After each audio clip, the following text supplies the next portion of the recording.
शुरू करिए। बोलिए श्री प्राणनाथ प्यारे की जय, धाम के धनी की जय। ऐसा खेल दिखाया जो मान लिया है हम, ऐसा खेल दिखाया जो मान लिया है हम। अब कैसे अर्ज करूं, कहोगे मांगा तुम। अब कैसे अर्ज करूं, कहोगे मांगा तुम। ऐसा खेल दिखाया जो मांग लिया है हम, ऐसा खेल दिखाया जो मांग लिया है हम। सदा सुखदाता धाम धनी, अंगना तेरी जो। जानो सन मंदिर कब ना हो तो, ऐसो कियो बिछो।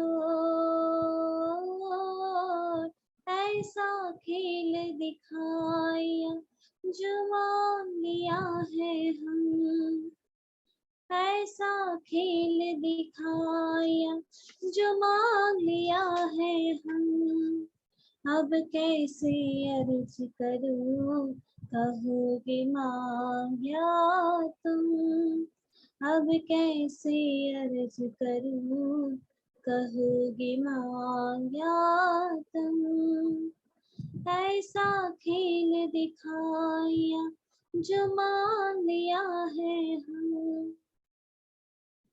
धनी मैं तो सोती नींद में, तुम बैठे हो जागृत। खेल भी तुम देखावत, बल मेरो कछु ना चलत। ऐसा खेल दिखाया जो मांग लिया है हम, ऐसा खेल दिखाया जो मांग लिया है हम। अब कैसे अर्ज करूं, कहोगे मांगा तुम। अब कैसे अर्ज करूं, कहोगे मांगा तुम। ऐसा खेल दिखाया जो मान लिया है हम। महामत कहे मैं शर्मिंदी, सब अवसर गई भूल। ऐसी जुदागी मिले, क्यों कहूँ करो सन को। ऐसा खेल दिखाया जो मांग लिया है हम, ऐसा खेल दिखाया जो मांग लिया है हम।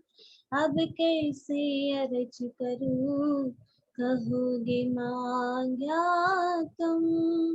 अब कैसे अर्ज करूं, कहोगे मांगा तुम। ऐसा खेल दिखाया जो मांग लिया है हम, ऐसा खेल दिखाया जो मांग लिया है हम। बोले श्री प्राणनाथ प्यारे की जय, धाम के धनी की जय। प्रणाम जी। प्रणाम जी, धन्यवाद अपेक्षा।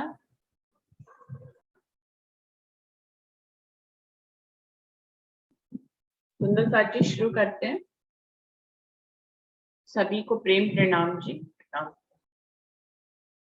प्रथम लागू दुई चरण को, धनिये न छुड़ाइयो खीन। लाख तली लालेड़िया, मेरे जीव के ही जीवन। इन पाँव तले पड़ी रहूं, धनी नजर खोलो बातून। पलना वालों निरखो नेत्रे, मेरे जीव के ही जीवन, मेरे जीव के ही जीवन। चर्चा प्रारंभ होत है, सुनो साथ चित दे। भजो राज श्यामा श्री प्राणनाथ, सखी जीवन हमारोए। श्री महामति कहे साथ जी, भया चर्चा का वखत। अब तुम सुनियो चित दे, लाल आगे आए बैठे इन तखत। लाल आगे आए बैठे इन तखत। बोलिए श्री प्राणनाथ प्यारे की जय। बोलिए श्री सद्गुरु महाराज की जय।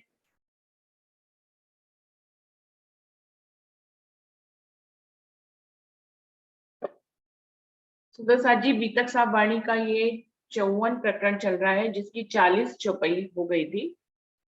41वीं चौपाई से आगे बढ़ते हैं। आकोट की बीतक चल रही है, जिसमें धनी ने हमारे ऊपर जो मेहरबानियां करी हैं, जो शुक्राने किए हैं, उनका शुक्राना हमें बचाना है। हर चौपाई के माध्यम से धनी हमें बता रहे हैं कि उन्होंने हमारे ऊपर शुरू से लेकर आखिरी तक कितनी मेहरें करी हैं। हर कदम कदम पर धनी हमारे साथ थे। बाले से, इस प्रकरण के बारे में सिर्फ इतना ही कह सकते हैं कि बाले से बुढ़ापे लग मेरे सिर पर खड़े सुभान। हमेशा से धनी हमारे साथ थे। हम माया की वेग में कभी उनकी मेहरों को देख पाते हैं, कभी नहीं देख पाते हैं, कभी शिकायत करते हैं, कभी प्रेम करते हैं। तो ये सब हम अपनी तरफ से करते हैं, लेकिन धनी की तरफ से हमेशा से ही मेहर के इस पूरे सागर में धनी हमको लेकर आए हैं। ये मेहर और इलम का ही ये पूरा सागर है। ये ब्रह्मांड जो है वो मेहर का ब्रह्मांड है। ये धनी के इलम का सागर है, धनी के मेहर का सागर है, धनी के हुक्म का सागर है, जिसमें हम विचरण करने आए हैं। तो अगर हम मेहर के सागर में ही आए हैं, तो हर पल हर घड़ी हमारा मेहर का ही है, भले चाहे माया के वेग में हमें वो मेहर दिखाई पड़े या ना पड़े। धनी हमें अपने ढंग से ये बता रहे हैं कि धनी हमारे साथ कैसे कैसे हर पल हर घड़ी साथ रहते हैं और हमारे ऊपर मेहर करते हैं। प्रसंग चल रहा था कि मोहम्मद साहब ने अपने यारों से कहा था कि जब 1100 वर्ष के बाद मलकी और हक की सूरत आएंगे, उनके साथ मैं भी होऊंगा, और उस समय मोमिन भी आएंगे। तुम उनके आने की उम्मीद रखे रहना और तुम पहचान लेना मुझे उनके साथ ही, क्योंकि मैं अपने कलामों से पहचाना चाहूंगा। और मैंने जो ये कुरान में जितनी भी बातें कही हैं, जिनको अल्लाह के कलाम कहा गया है, मैं खुदा ने ही मुझसे भिजवाया है और उन मोमिनों के गवाही के लिए पहले से ही भिजवाया है। तो गिरोह रब्बानी उतरे, हम आवे तिन वास्ते, तुम उम्मीदवार तिन के, तुम पहचानियो मुझे। तो मुझे जब मैं दोबारा आऊंगा तो मुझे पहचान लेना। एक कलाम रब्बानी उतरे, सो वास्ते मोमिन, तिन कौल कोई ना ले सके बिना मेरे दिल रोशन। राजी महाराज कह रहे हैं, पूरी दुनिया में जो रब के कलामों को उतारा, चाहे कुरान में चाहे भागवत में, कहीं पे भी गवाहियां उतारी धनी ने, सो वास्ते मोमिन। पूरे ब्रह्मांड में हम मोमिनों के वास्ते ही धनी ने अपने कलामों को उतारा। जब तक हम नहीं आए थे इस दुनिया में, परम धाम के मोमिन नहीं उतरे थे, तो परम धाम की कोई बात भी नहीं आई थी। सुंदर साची, तो धनी ने परम धाम की जो बात यहाँ पर जाहिर करी है, अपने स्वरूप की, अपनी लीला की, हम रूहों के वास्ते ही लाए हैं, क्योंकि हम रूहें ही उसका एक हिस्सा हैं। तो हमें याद देने के लिए कि कहीं हम भटक न जाएं, धनी ने अपनी जागृत बुद्धि के माध्यम से अपनी पूरी वाणी यहाँ पर परमधाम की लीला, वहां का स्वरूप, वहां का श्रृंगार, धनी ने अपनी पहचान सब मोमिनों के लिए ही उतारी है, जिनको रब के कलाम कहा गया। सुंदर साथ जी, ब्रह्मांड तो हमेशा से बनता था, हमेशा से मिटता था, पर रब के कलाम तो कभी आए ही नहीं। तो रब पूरी दुनिया के बारे में कहा गया है कि वो नेति नेति निगम निगम करके वापस आ जाते थे, उसको कभी भी अक्षरातीत पूर्ण पारब्रह्म के बारे में पता नहीं लगता था। हम आए तो धनी ने अपनी नियामतें भी यहाँ पर भेजी, अपने कलामों को यहाँ भेजा, जिसके कारण हमारे लिए तो भेजा भेजा, फिर पूरे ब्रह्मांड को भी इनाम मिल गया उसके कारण, क्योंकि रूहों के वास्ते आया तो पूरे ब्रह्मांड के लिए आ गया। तो ये ब्रह्मांड विशेष हो गया क्योंकि इसमें रूहें आई। हमारी कितनी महिमा धनी ने इस दुनिया में जाहिर करी कि हमारे मेरे मोमिन आए हैं तो रब के कलाम आए हैं, मेरे मोमिन आए हैं तो सारे जीवों को मुक्ति मिली है, मेरे मोमिन आए हैं तो ये ब्रह्मांड विशेष हो गया। ये ब्रह्मांड तो हमेशा की तरह बनता मिटता था, करोड़ों बार, एक एक बार में करोड़ों ब्रह्मांड बनते, लेकिन जिस ब्रह्मांड में, जिस धरती पर धनी के मोमिन आए वो धरती ही विशेष हो गई। तो हमारी महिमा कितनी गाई धनी ने बनी, और हमें कितनी बुजुर्गी दिला रहे हैं धनी यहाँ पर। हम ही अपनी बुजुर्गी को समझ नहीं पाते। हमें धनी, हमें अपनी साहिबी, अपनी बुजुर्गी को समझना है, लेकिन अहंकार नहीं करना है। सुंदर साथ जी यही संदेशा धनी हमें देते हैं। हमें अपनी साहिबी को तो जानना है। कई बार तो हम इतने बिल्कुल भी साहिबी को नहीं समझते तो ऐसा चाल चल देते हैं जो हमारी साहिबी को शोभा ही नहीं देती। तो सुंदर साथ जी अपनी साहिबी को याद रखकर हमें अपनी गरिमा को बनाए रखते हुए अपनी चाल को चलना है। इस बात को हमें हमेशा ध्यान रखना है। एक कलाम रब्बानी उतरे सो वास्ते मोमिन, मोमिनों के वास्ते ही धनी ने रब के कलामों को यहाँ पर उतारा, कुरान में उतारा, भागवत में उतारा और कई जगह गवाहियां दी, और पूरी तारतम्य के रूप में तो उतारा ही। तिन कॉल कोई ना ले सके बिना मेरे दिल रोशन, और फिर साथ में ये भी कर दिया कि इन कॉलों पर चल भी कौन पाएगा, परम धाम के मोमिन चल पाएंगे। जो धनी के दिल की ही लहरें हैं, जो धनी के मार्फत की हकीकत है, वही इन कॉलों को ले सके। बिना मेरे दिल रोशन, मेरे दिल के अलावा धनी खुद ही कह रहे हैं, ये पंत भी बता रहे हैं कि मैंने रब के कलाम तो उतारे ही हैं मोमिनों के लिए, लेकिन इन कॉल को कोई ले भी नहीं सकेगा मेरे दिल के अलावा। मेरे दिल की जो लहरें हैं वही इसको ले पाएंगे। इन बात से जानियो यही मोमिन सके पहचान, इनकी असल अरस में हक के दिया ईमान। तो मोहम्मद साहब अपने यारों को, मोमिनों को पहचानने की एक क्या कहते हैं, इशारा दे रहे हैं। उन्होंने कहा जब मोमिन उतरेंगे तभी मैं भी आऊंगा, मुझे पहचान लेना। तो अब पहचान करने के लिए एक इशारा भी दे रहे हैं, क्लू भी दे रहे हैं। क्या कह रहे हैं कि क्योंकि ये रब के जो कलाम उतरे उन्हीं के लिए उतरे हैं, तो वही इस पे चल पाएंगे, सबसे बड़ी पहचान होगी। दूसरी पहचान, इन बात से जानियो यही मोमिन सके पहचान, इन बात से जानियो यही मोमिन सके पहचान, जो उनकी असल अरस में हक के दिया ईमान, कि जिन मोमिनों की असल परातम राज्य के चरणों में बैठी है, जिनको धनी ने अपना ईमान दिया है, ईमान की दौलत दी है, वही इन रब के कलामों को पहचान पाएंगे। बाकी सारी दुनिया क्या करेगी, वो उन कलामों को पढ़ेगी, पढ़कर आगे गुजर जाएगी, लेकिन इन पर ना तो इनको पहचान पाएगी, ना इनकी तरह रहनी कर पाएगी। तो सुंदर साथ जी ये सब कुछ हुकुम पे टिका होता है। जो मैंने कल भी बोला कि वाणी की इतनी सारी चौपाइयां जो हैं, उनमें कई चौपाइयां हमारी नजरों से निकल जाती हैं। हमें कई बार उनका मतलब, हमें लगता है कि हमें मतलब समझ में आया हुआ है, लेकिन आज से 3 साल बाद जब उसका कोई और मतलब हमें समझ में आता है, तो कभी कभी हम सोचते हैं कि ये तो इतने सालों से चौपाई पढ़ गए, इसका मतलब हमें आज क्यों समझ में आ रहा है, पहले क्यों नहीं समझ में आया था। और पहले समझ में आया था तो वो तब भी सटीक लगता था, लेकिन आज जो समझ में आ रहा है वो ज्यादा बेहतर समझ में आ रहा है। तो ऐसे ही सुंदर साथ जी होता है यहाँ पर भी, ऐसे ही रब के कलामों को, कुरानों को सब मोहम्मदन अभी तक पढ़ते हैं, लेकिन उनमें जो इशारों में बातें लिखी हैं वो उनकी नजरों के आगे से गुजर जाती है, उनका मतलब वो नहीं समझ पाते, ना उनकी पहचान कर पाते हैं, ना उस हिसाब से चल पाते हैं। तो वो कह रहे हैं इन बातों से जानियो, इसी बात से परम नाम के मोमिनों को पहचान लेना कि वही इन कलामों को पहचान पाएंगे, और उनकी ही असल परम धाम में है, और उनको धनी ने ईमान की दौलत दी है। और कोई आगे ये भी लिख रहे हैं, और कोई ना समझे पहले ना आवे ईमान, बिना अंकुर क्या करे, आवे नहीं पहचान।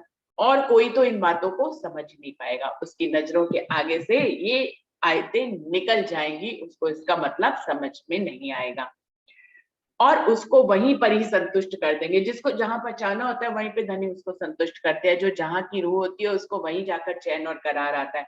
उनको उन्हीं अर्थों से, जो अर्थ वो समझ रहे हैं उसमें उनको संतुष्टि हो जाएगी, और जो रूह होगी जिसको जहां ले जाना होता है उसको अर्थों पे अर्थ, अर्थ पे अर्थ, गहराई से गहराई उसको समझ में आती रहती है, उसको संतुष्टि वहीं मिलती है जहां धनी ने उसको पहुंचाना होता है। और कोई ना समझे पहले ना आवे ईमान, कोई और इन कलामों को समझ ही नहीं पाएगा, ना ही उसको धनी के ऊपर ईमान आएगा। बिना अंकुर क्या करे, आवे नहीं पहचान। इसमें भी आगे एक बंद बांध दिया कि अंकुर के बिना वो करे भी क्या, जिसका अंकुर जहां का है धनी ने उसको वहीं पहुंचाना है। इसलिए जिसका अंकुर ही नहीं है उसकी नजरों के आगे से गुजर भी जाएगा तो भी वो उसकी पहचान नहीं कर पाएगा। हकीकत मार्फत के खोल दिए दरबार, देखत अजरज पा वही पहुंचे ना परवरदिगार। क्या कह रहे हैं, धनी ने हकीकत और मार्फत के सारे भेद खोल दिए। अब सारे दरबार जो है, शर से लेकर अक्षर, अक्षरातीत तक, मूल मिलावे तक सारे दरबार खोल दिए। नासूत, मलकूत, जबरूत, लाहूत, हाहूत सब खोल दिया धनी ने। हकीकत और मार्फत के खोल दिए दरबार, खोले तो सब हमारे लिए।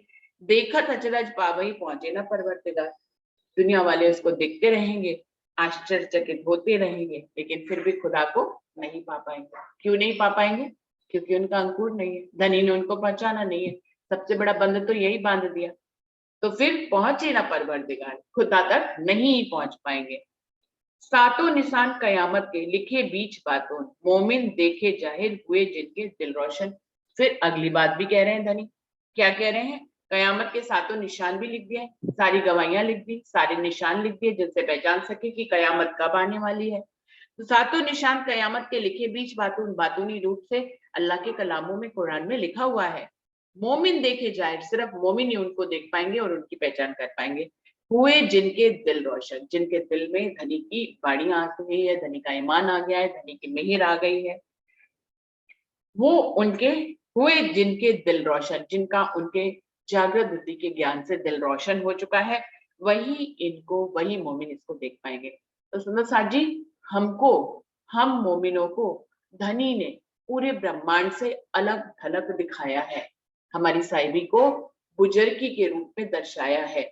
सारी महिमा किसको दी है? परम धाम के मोमिनों को दी, और साथ में ये कह दिया कि उनका तो अंकुर ही नहीं है। तो ये सब कुछ किस लिए किया? हम मोमिनों की साहिबी और बुजुर्गी को दुनिया में जाहिर करने के लिए।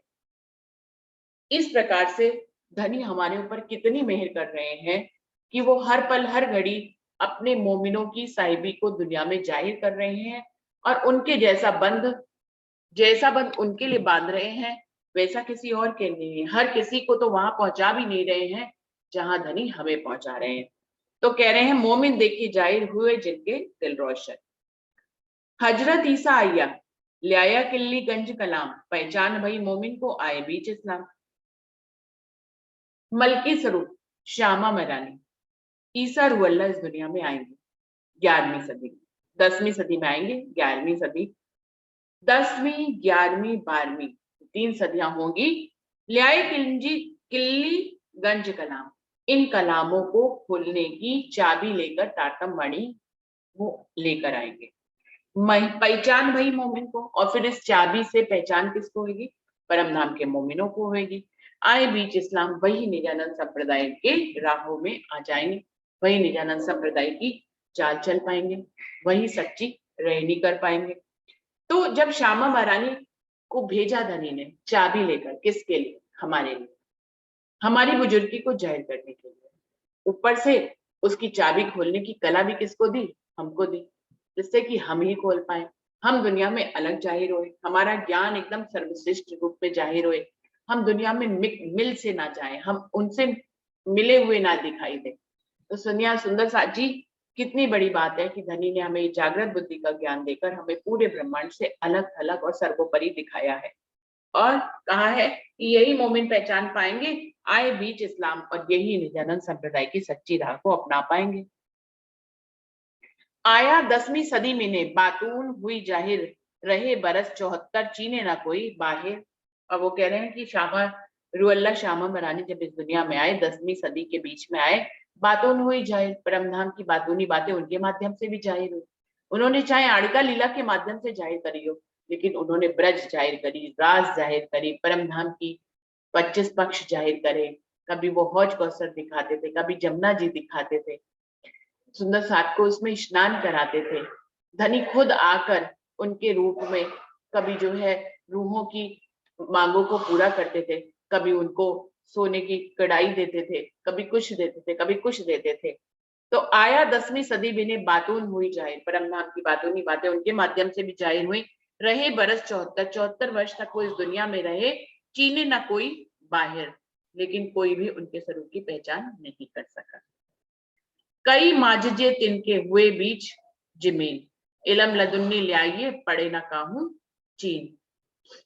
उन्होंने कई चमत्कार करके दिखाए इस जमीन पर, उनके माध्यम से कई चमत्कार हुए। इलम लदुन्नी ले आए है, वो परमधाम की जागृत बुद्धि का ज्ञान लेकर आए, पढ़ा ना काहू चीन, लेकिन फिर भी कोई उनके स्वरूप की पहचान नहीं कर पाए।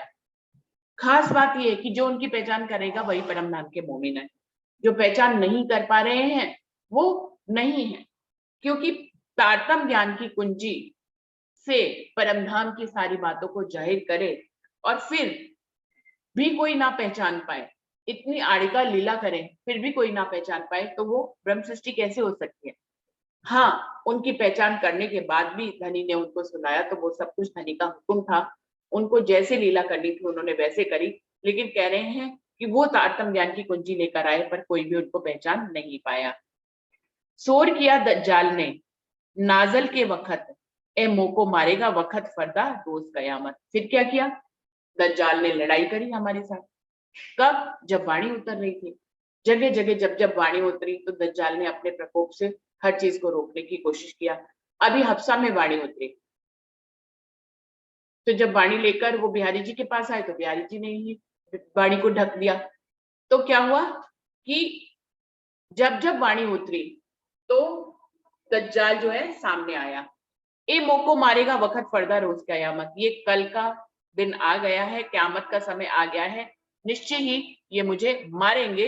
इसलिए ऐसा सोचकर दज्जाल जो है अपने हाथ पैर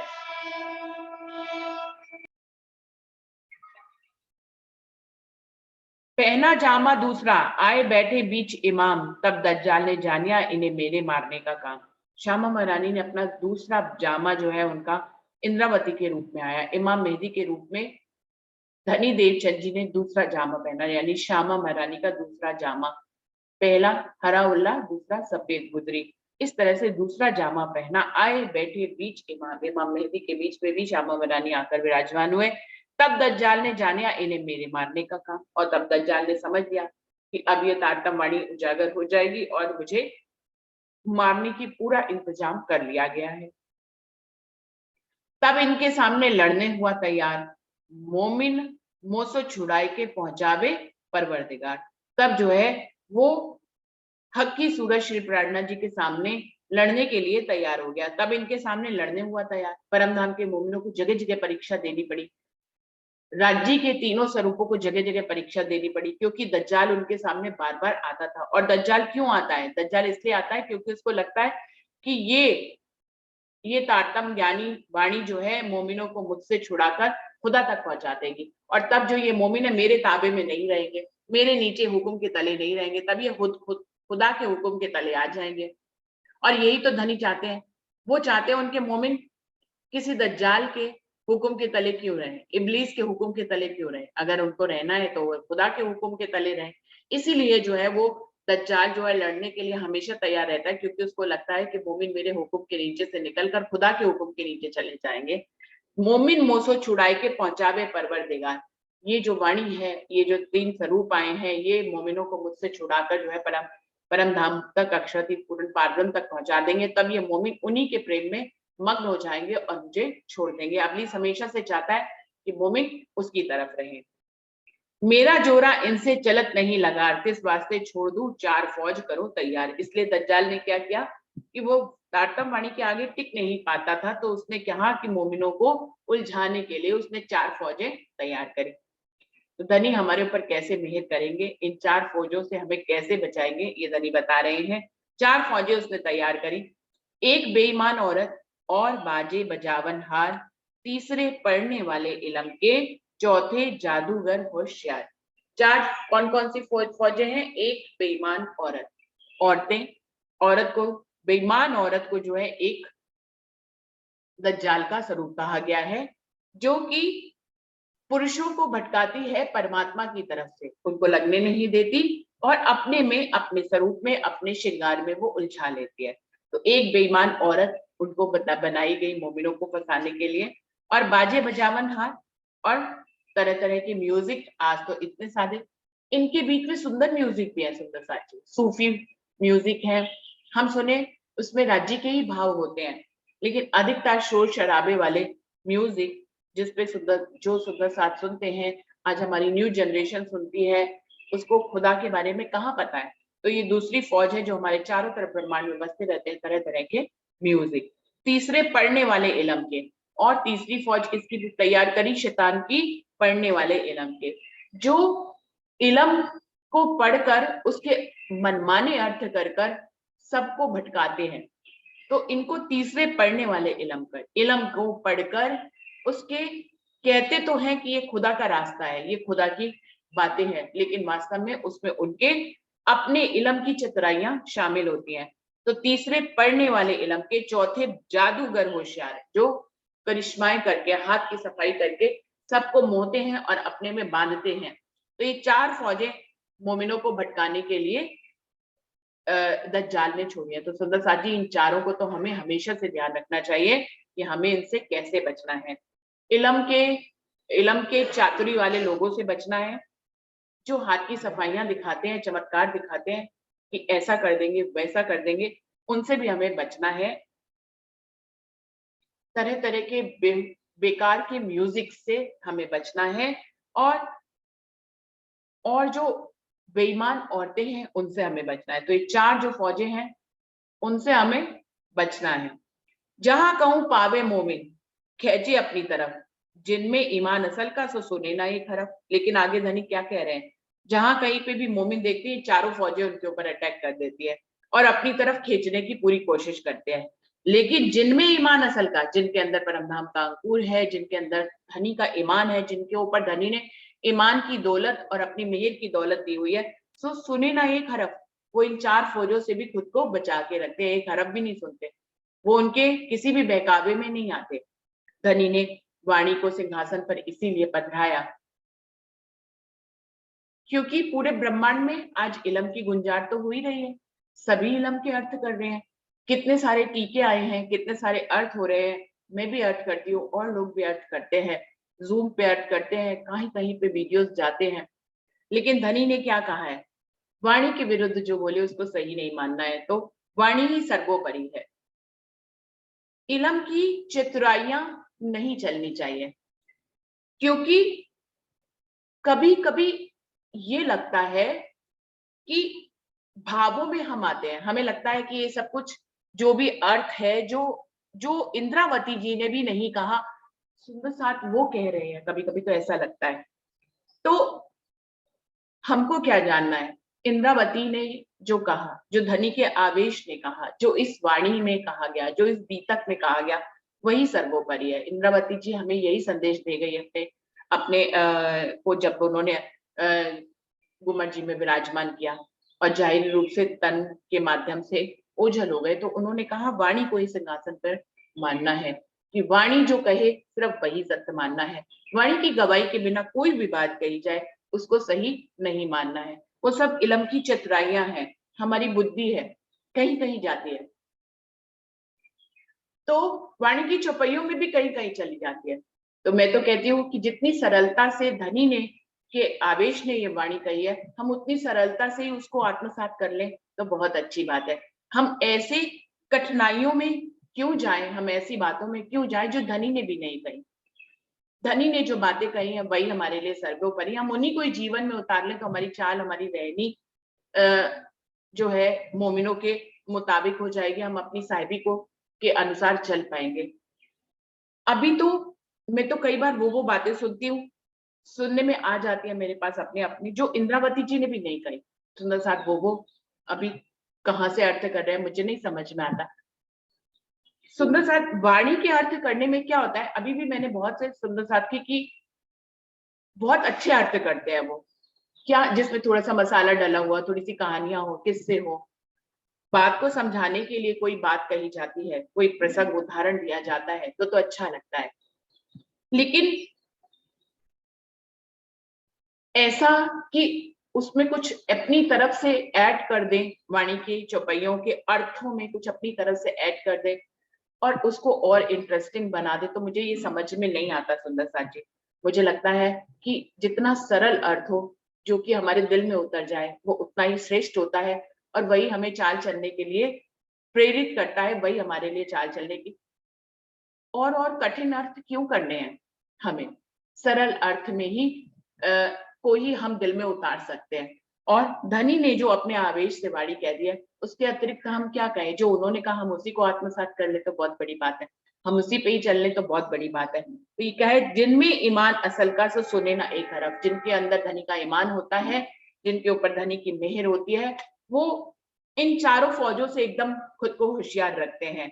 ना तो वो बेईमान औरत के चक्कर में आते हैं, ना म्यूजिक के, और ना ही इल्म के पढ़ने वाले 30 मार खां जो कि बहुत अच्छे अर्थ जो कि कहे जाते हैं करते हैं, कि वो बात जो कि वाणी में भी नहीं हो, जिसकी गवाही ना हो, मैं उन अर्थों पे कैसे चलूं मुझे नहीं समझ में आता। जिन अर्थों की वाणी में गवाही है, गवाही के बिना कोई भी अर्थ श्रेष्ठ नहीं है मेरे अनुसार। और जादूगर होशियार जो हमें चमत्कार करके दिखाते हैं, उनसे भी हमें बच के रहना चाहिए।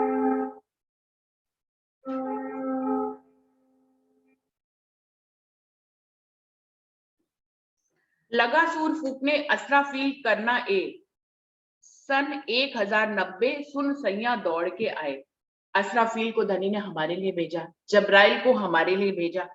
असराफील जो है वाणी का सूर फूक रहा है, और 1090 सुन सैया इस सन में, सुन सैया दौड़ के आए। सैया जो है परमधाम के मोमिन जो है दौड़ दौड़ के आएंगे उनकी इस तारतम वाणी की गुंजार को सुनकर। ये इसमें सन 1090 लिखा है, 1735 होता है सुप्रसाद जी, वो हिजरी संबत के हिसाब से होता है, ये हिंदुस्तानी के हिसाब से। टीके में इसका अर्थ लिखा हुआ है कि ये सन 1090 जो है ये 1735 के हिसाब से है। सुन सैया दौड़ के आए, परमधाम के मोमिन असराफील की इस आवाज को सुनकर, जो वो अपने तुरही से बजा रहा है, चारों तरफ वाणी की गुंजार कर रहा है, उसको सुनकर धनी परमधाम के मोमिन ही इकट्ठा हो जाएंगे और उस सारी वाणी को वो आत्मसात करेंगे। असराफील को धनी ने हमारे लिए ही इस दुनिया में भेजा है। तो ये धनी की मेहर है कि उन्होंने जब्राइल को भेजा, असराफील को भेजा हमारी निगहबानी करने के लिए, कि हम दुनिया में कहीं भटके नहीं। इन चार फौजों से, इन चार फौजों को अभी उन्होंने वर्णन किया कि दज्जाल ने इन चार फौजों को तैयार किया है हमें भटकाने के लिए। और धनी ने हमारे लिए किसको भेजा, असराफील को भेजा, जागृत बुद्धि को भेजा, जिससे कि हम इन चार फौजों से सही ढंग से सोच विचार करके हम इन चार फौजों से खुद को बचा सके। क्या लिखा है कि जिनके अंदर ईमान होगा वो एक हरफ भी नहीं सुनेंगे इनका, उनको तो तारतम वाणी सुननी है, वो क्यों हरफ सुनेंगे इन चार फौजों का। तो दज्जाल ने अपनी फौजें भेजी और धनी ने अपनी फौजें भेजी। उन चार फौजों के आगे एक असराफील काफी है, जागृत बुद्धि का ज्ञान काफी है। उन चार फौजों से बचने के लिए हमारे पास धनी ने ये जो तारतम वाणी भेजी है, अपने आवेश की वाणी भेजी है, अपना जो जागृत बुद्धि का ज्ञान भेजा है, ये उन सब के ऊपर भारी है। जिनके जो इस तारतम वाणी में रमे रहेंगे वो कभी भी इन चार फौजों के शिकंजे में नहीं आएंगे। तो ये धनी की मेहर है, उन्होंने हमें सबसे बचाने के लिए हमारे पास असराफील भेजा, जागृत बुद्धि का ज्ञान भेजा। काफरों के दिल बैठ के बड़ा जो किया शोर, मोमिन उतरे अरस से ताको चित ना हुआ मरोड़। तो क्या करते हैं दज्जाल, क्या करता है, वो काफिरों को अपने शिकंजे में सबसे पहले रहता है। जिसके पास ईमान कम होता है तो वो क्या करता है, उनके ईमान को हिला देता है, सबसे पहले उन्हीं के दिल पर बैठ जाता है। तो काफिरों के दिल में बैठ के बड़ा जो किया शोर, वो बहुत हंगामा करता है, विरोध करता है, जो है तारतम वाणी का पे चलने वाले मोमिनों का विरोध करता है।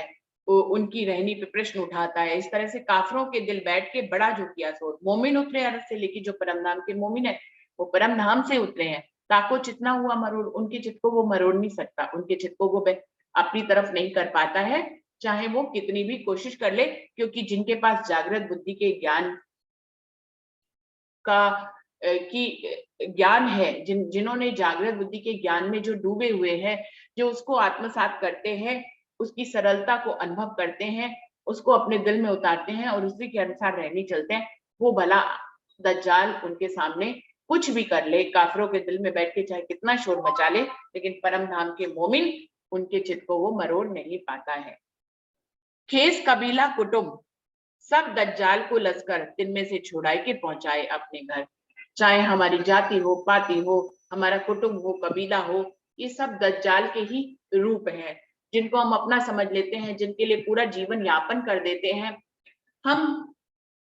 हमको लगता है कि यही हमारे सबसे दिल के करीब है, इनके लिए पूरा जीवन हम न्यौछावर कर देते हैं। सब दज्जाल को लश्कर, धनी ने कह दिया कि ये सब दज्जाल के लश्कर हैं, दिन में से छुड़ाई के पहुंचाए अपने घर। जागृत बुद्धि का ज्ञान हमें इन सब से भी छुड़ाकर, इनकी असलियत को बताकर, हमारे दिल में इनकी पहचान कराकर, हमें इनसे छुड़ाकर हमें परम नाम ले जाती है। ये वाणी या हमारा असराफील जो धनी ने हमारी निगहबानी के लिए भेजा है, वो अपने तारतम ज्ञान के माध्यम से हमारे दिल को जागृत करते हैं और फिर हमें परम नाम और राज्य से जोड़ते हैं। तो ये धनी की मेहर है, चारों तरफ माया के शिकंजवे हैं, चाहे वो कुटुंब कबीले के रूप में हो, चाहे वो इलम इलम की चतुराइयों के रूप में हो, चाहे जादूगर के रूप में हो, लेकिन धनी हमें जागृत बुद्धि के ज्ञान के माध्यम से हमें अपनी तरफ खींचे रहते हैं, हमें अपने चरणों से लगाए रहते हैं। ये धनी की बहुत बहुत मेहर है हम सबके ऊपर, जो हर पल हर घड़ी वाणी के रूप में और वाणी मंथन के रूप में हमारे साथ में रहती है। निगहबानी जबराइले करी ऊपर रूहन, साफ रखे सबो अंगो दिल रहे हमेशा रोशन। आ गई वही बात, हमारी निगहबानी करने के लिए जबराइल को भी भेजा है धनी ने, जोश को। करी ऊपर रूहन, धनी के ऊपर, हम रूहों के ऊपर धनी ने ये बहुत बड़ी मेहरबानी करी है कि उन्होंने जबराइल को हमारे लिए भेजा है। साफ रखे सबो अंगो, वही हमें सभी अंगों से साफ रखता है। दिल रहे हमेशा रोशन, हमारा दिल जो है हमेशा तारतम वाणी से रोशन करता रहता है, हमारी बुद्धि को साफ रखता है। जब जब हमारी बुद्धि भटकने लगती है तो असराफील और जबराइल हमारी बुद्धि को सीधे रास्ते पर ले जाते हैं और हमें धनी से जोड़ते हैं। जब याद करने फजर को लगा पहुंचावने पैगाम, तब दज्जाल ने चीनिया ए मारे मुझे इमाम। जब धनी पैगाम पहुंचाने लग गए, सुंदर साथी समय खत्म हो रहा है, इस चौपाई को अभी नहीं लेते हैं, 58 चौपाई को ही दोहरा देते हैं। निगहबानी जबराइले करी ऊपर रूहान, साफ रखे सब अंगो दिल रहे हमेशा रोशन, दिल रहे हमेशा रोशन। बोलिए श्री प्राणनाथ प्यारे की जय, बोलिए श्री सद्गुरु महाराज की जय, सर्व सुंदर साथ की